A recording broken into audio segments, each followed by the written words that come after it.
And I see a lot of this kind of thought process and narrative, this hive mind in a way, where people are willing to ignore dishonesty, shadiness, corruption. They're willing to ignore a lot of that stuff in favor of getting what they want, whatever that may be, whether it's number go up, whether it's a policy change that makes them feel good, like whatever the case is. And unfortunately, that never really lasts a long time. Like that never really lasts forever.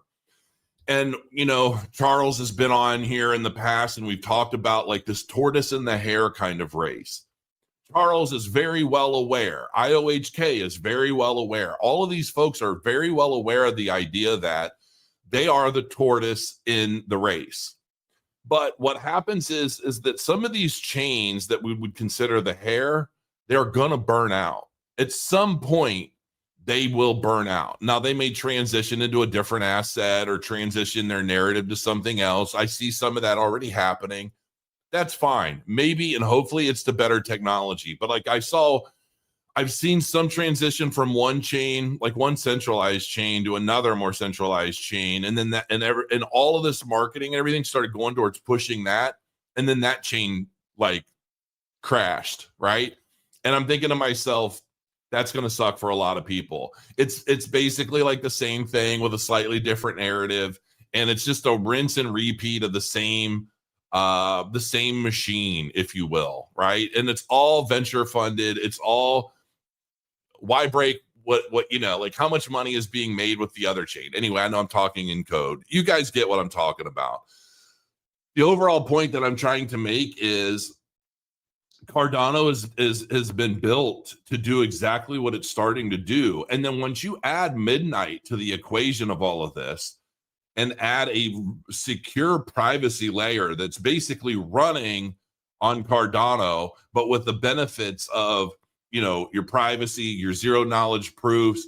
Do you guys have any idea what I've done Google or I've done Grok. I've talked to Grok at length about various use cases associated with like how zero knowledge proofs can be utilized in the world.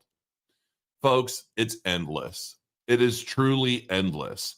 And there are like trillions of dollars worth of business that are flowing through systems that would absolutely benefit from conducting their business in applications using Midnight and or Cardano. And that's what it's designed for. And I know that when the world seems to be all about NFTs, pet rocks, like here's this $2 million picture of a vector cartoon of a rock, and it's like, listen, that a lot of those vehicles are meant for like money laundering and shit. And I'm sorry to say, but it's just true. Nobody spends $2 million on a JPEG of a rock just because it's sitting on a blockchain, unless there's a different reason for it.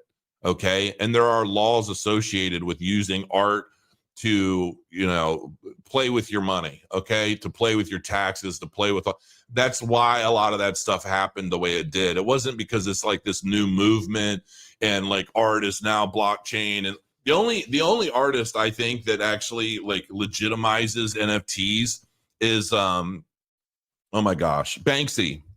That dude is, that dude and what he's done with NFTs and his art is amazing. I wish we had more people like him, honestly, because I love that. I would love to get some of those kinds of pieces where like, I own the one and it's locked away in a safe deposit box somewhere, but I've got like a big printed version on my wall. I would love to do that. I can't afford it, right? I don't have that. But the overall point that I'm trying to make is we have to be patient. And I think that what happens with Cardano and Midnight between now and 2030 is going to be absolutely mind-bending. And I do believe that there's going to be a day when the veil is pulled back and everybody realizes all of the use cases that Cardano and Midnight are being utilized for. And everyone's going to realize how much we were in the infancy of blockchain when we were focused solely on meme coin trash, NFTs, even the ICO boom, right? Like that was like the internet That was like the .com bubble back in I forget what year that was, but the .com bubble was a big deal. And and then that popped. The beauty of blockchain is because it's an entire new world. It's like an entire new paradigm of existence, right? And it's moving fast, and it's been moving pretty much in 4-year bursts, really 2-year bursts with like a 2-year decline, right? So it's like, here's the concept, here's the gimmick. This is going to drive the market. Everybody apes in, and then a bunch of people make money, a bunch of people lose money. We rinse and repeat into the next gimmick. Cardano has not been playing a significant role in a lot of those gimmicks, burning out its users the way a lot of these other chains are. Yes, a lot of these other chains have been making short-term cash, but they're going to burn out like stars. And Cardano is going to be there to pick up the pieces, pick up the people, continue growing organically into this world that it's being built specifically to facilitate. And that people, I don't think many understand still.